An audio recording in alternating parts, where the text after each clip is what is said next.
Sathya Sai Speaks, Volume 11, Chapter 48, Poornachandra, Part 2 of 2. Nature has no beginning and no end.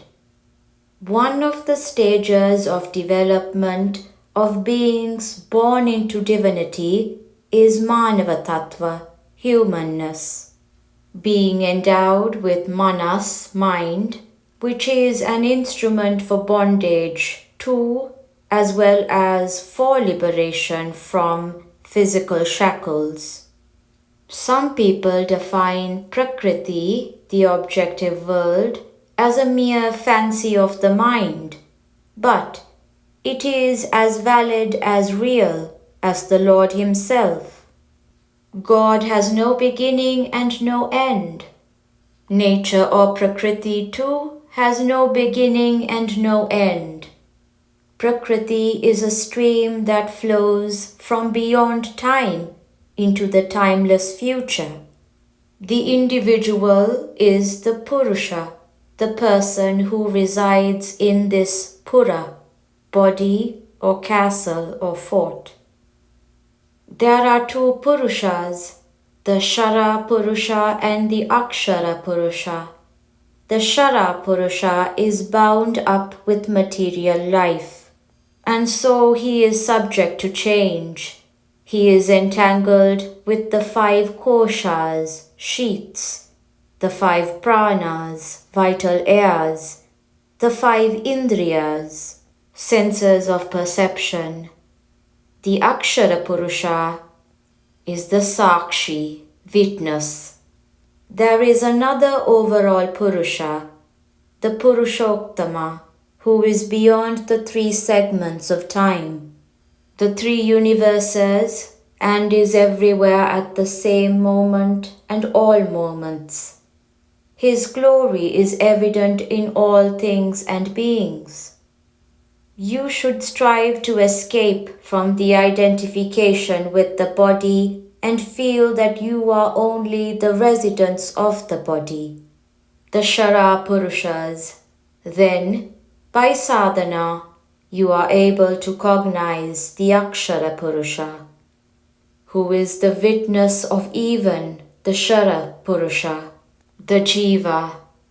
By practicing the unbroken presence of the Purushottama, Supreme Person, who is resplendent in all creation, you can ultimately merge in Him as the consummation of all the lives you have spent here below.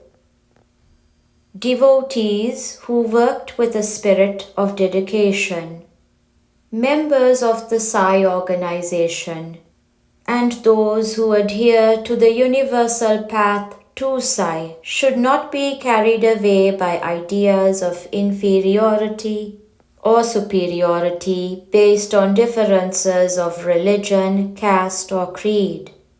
They should honor faith, steadfastness, sincerity, purity whenever found, wherever found. There are some people who ascribe all the ills of society to the prevalence of religion and the importance given to social divisions. They say all the unrest and turmoil prevalent today are the direct results of this system. That is not true. Diversity of religion and faith is conducive to the welfare of mankind. Division of labor is a genuinely beneficial social need. Life can be sanctified and elevated to a worshipful pilgrimage if only everyone clings to his way and sees it in a proper perspective. Idle brains exaggerate matters, and cynics cause great social damage. Gulfs are widened by thoughtless criticism. If only all of you remember the twin principles of cohesion, the fatherhood of God and the brotherhood of man, mankind will soon become a mighty family full of peace and joy. I must mention one instance of good work done by people who are actuated by the sense of duty. This spacious shed, these lines of 3-storied flats, this addition and artistic alterations which are made in the Prashanti Mandir, are all examples of work done in the spirit of worship.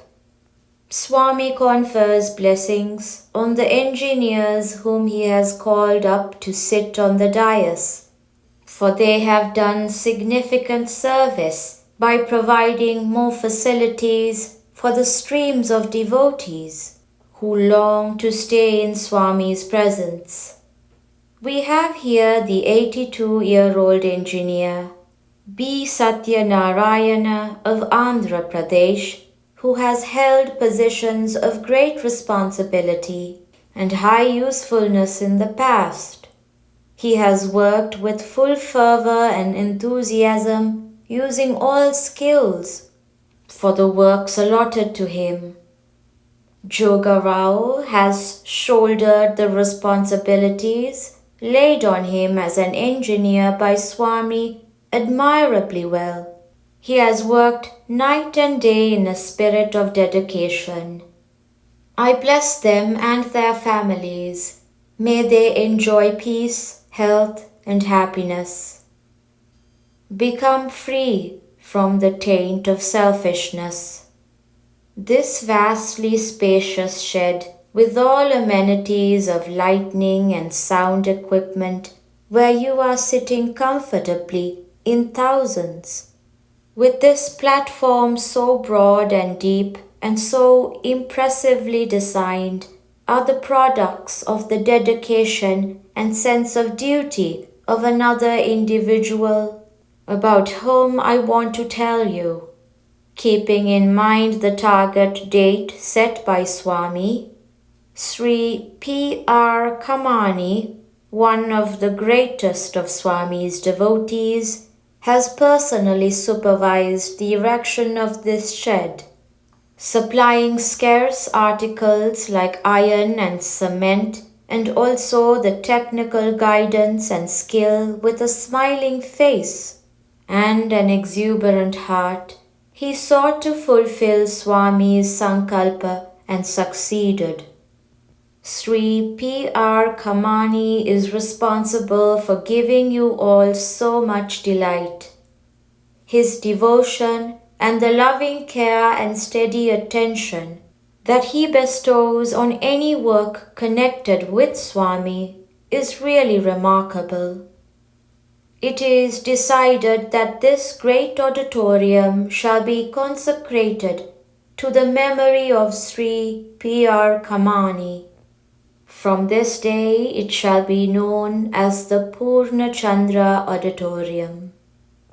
Poornachandra, where we derive all this Ananda, is like the full moon, embodied and a symbol of a full mind that is free from the taint of selfishness and wavering. It is my intention and desire that all those who use this auditorium and who listen to and are inspired by the discourses and special programs that happen here should also become full moons. Sometimes we pursue this or that fragment of the mind and derive some little ananda, spending our lives this way and that, but the highest fulfillment is to have the full expansion of the pure mind, which is symbolized by the full moon, Poornachandra. The mind is the moon, the buddhi, intelligence, is the sun, and both are interacting with each other, rotating in the heart, which is the sky. In the sky, clouds of pleasure and sorrow, disappointment and success, joys and griefs may be rolling along. But in spite of these, the sun and moon carry on their allotted duties. So too, man must carry on in a spirit of dedication, just as P.R. Kamani did. We can assert that there is no fulfillment greater than that. There is no merit higher than that to be acquired by man. Because this great devotee has always cherished Swami in his heart and was ceaselessly engaged in the thought of Swami alone, he is ever with Swami and he is in Swami. This auditorium shall be known as Poornachandra. His memory enshrined in that name will live forever. End of part 2 of 2, Prashanti Nilayam, October 17th, 1972.